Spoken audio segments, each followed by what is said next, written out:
මේ ජීවිත කාලෙට මේ තාක් ගත කරපු ඔබේ මේ ගත කරන ජීවිතේදී එහෙම සමීපතම කෙනෙක් විදියට කෙනෙක්ව ඇසුරු කරේ නැද්ද? නැහැ මෙහෙමයි මට සම්බන්ධතා තියෙනවා. ඒ කියන්නේ කතා බහ කරනවා. මම කියන්නේ මගේ කියන්නේ සොම්නස දුම්නස බෙදා ගන්න දේවල් තියෙනවා. නමුත් අර කියන්නේ ස්ථිර ආදරයක් තැනට මේ පරිවර්තනය කර ගැනීමේදී ඔය ගැටලුව ගැන මම නැවත හිතනවා සහ මම තව දෙයක් හිතනවා. ඒ කියන්නේ දැන් මම ඉන්න සිටුේෂන් එකේදී මම මේ අමූලික ඇත්ත කියන්නේ අමූලික බොරු කියලා දෙයක්වත් තියෙනවා මේ අමූලික ඇත්ත.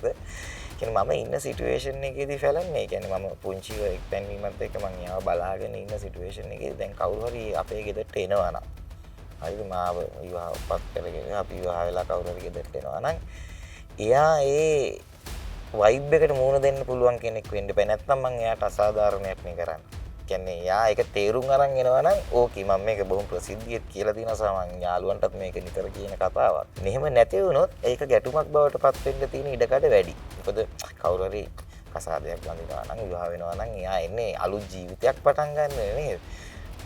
ඒක ගැන මම නිතර මේ බොහොම අවධානය යොමු කරනවා. බලමු මම ඒකයි කියන්නේ තේරුම් ගන්න කෙනෙක් ඉදිරියේදී ලැබුණොත් කාලෙට දෙමු. කාලෙට ඉදිරියේ